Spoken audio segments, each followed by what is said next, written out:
Nagkapalit kami ng phone ng BF ko pag uwi namin at may nabasa ako na hindi ko na kayang kalimutan. May boyfriend ako. 8 taon na kami. Halos 1 dekada ng buhay ko kasama siya. Lumaki kami sa isa't isa, sabay nag-mature, sabay nangarap. Pareho kaming naniwala na kung may kami, yun na yun. Pareho rin kami ng phone model. Pareho ng case. Kaya hindi imposible na magkapalit kami ng phone. Pero hindi ko inakala na may kapalit din palang katotohanan. Pag-uwi namin galing sa lakad, nagmamadali akong bumaba ng kotse. Pagod, lutang, wala sa sarili. Kinuha ko kung anong akala kong phone ko. Hindi ko man lang tiningnan. Pagdating ko sa bahay, dun ko napansin, hindi ito yung phone ko. Sa kanya to. Chinat ko agad siya para sabihin na nagkapalit kami. Kalmado siya mag-reply. Walang kaba, walang irita. Sabi niya, babalikan daw niya ako later kasi ihahatid lang niya yung kapatid niya. Parang normal na araw lang. Pero ewan ko, may kakaiba akong naramdaman. Yung instinct na hindi mo maipaliwanag. Parang may bumubulong na tingnan mo. Hindi kami yung tipo na nag-i-inspection ng phone ng isa't isa. Alam namin ang passwords ng bawat isa pero may tiwala kami. 8 taon yun eh. Akala ko sapat na. Binuksan ko yung messages. Wala akong nakita na kachat niyang ibang babae. Wala akong nakita na flirt. Wala akong nakita na pagtataksil sa itsura na alam nating lahat.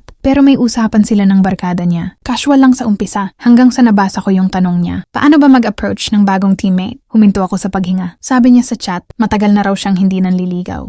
8 years na raw kasi siyang nasa relasyon. Pero ngayon, may nagustuhan daw siya ulit. Parang may humawak sa dibdib ko at dahan-dahang piniga. 8 taon. 8 taon akong girlfriend niya. At habang ako, akala ko kami na hanggang dulo, siya, iniisip na ulit kung paano lumapit sa iba. Pero mas masakit pa pala ang susunod. May chat siya sa mama niya tungkol sa kasal. Akala ko kapag ganitong topic, siguradong sigurado na. Akala ko kapag umabot na sa ganitong usapan, malinaw na kung sino ang pipiliin. Ang reply niya, wala pang plano ma. Not sure pa ako sa kanya. Hindi ko alam kung ilang beses kong binasa yung linya na yon. Hindi ko alam kung ilang beses akong napahawak sa dibdib ko. Umaasang mali lang ang pagkakaintindi ko. Hindi pa pala siya sure sa akin. Sa 8 taon namin, hindi pa rin pala sapat para maging sigurado siya. Habang ako binuo ko ang buhay ko na kasama siya. Inadjust ko ang mga plano ko, ang mga desisyon ko, ang future ko. Siya pala. May espasyo pa para mag-isip kung may mas babagay. Napatanong ako sa sarili ko. Kulang ba ako? May mali ba sa akin? Bakit parang ako lang ang sigurado? Hindi pa niya ako niloloko. Hindi pa niya nililigawan yung babae. Pero malinaw ang intensyon. May balak. May interes.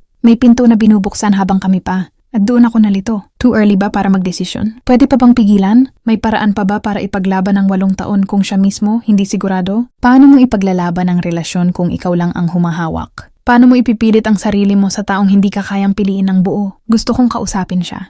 Gusto kong sumigaw. Gusto kong itanong kung anong kulang, kung anong hinahanap niya sa iba na wala sa akin. Pero natatakot ako sa sagot kasi minsan ang pinakamasakit ay hindi ang lokohin, kundi ang malaman na pwede ka palang palitan. Ngayon hawak ko pa rin ang phone niya, pero parang mas mabigat na ang hawak ko. Ang katotohanang 8 taon pala ay hindi garantiya ng kasiguraduhan. At hanggang ngayon hindi ko pa rin alam kung lalaban pa ba ako o kung oras na para piliin ko naman ang sarili ko.